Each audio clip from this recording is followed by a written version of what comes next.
We have to go on. And we called officially upon President Bush to facilitate, to enable us to carry out our presidential elections in the next 60 days.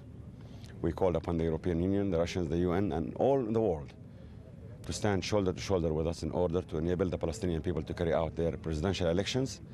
Failure to carry out these elections in the next 60 days, within the next days, will mean sliding this area further and further into chaos, lawlessness, and extremism.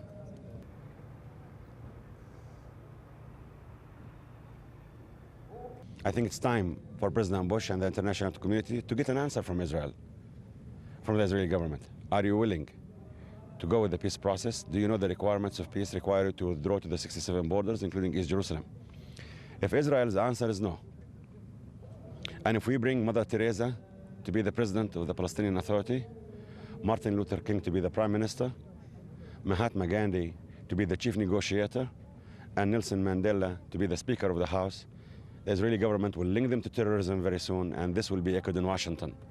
The question, this great man, President Arafat, led the peace process, the peace of the brave, the two-state solution, recognized the state of Israel right to exist in 78% of historic Palestine, and because Israel was not ready to deliver the requirements of peace, and that is withdrawing to the 67 borders, including East Jerusalem, he ended up sieged in this compound and treated the way he was treated.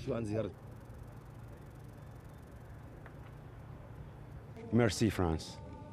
Merci, France. You touched our hearts. You touched our minds. To the French people, to the French government, to the French president, we'll never forget. You are true friends. You stood with us in this hour of darkness. Give me a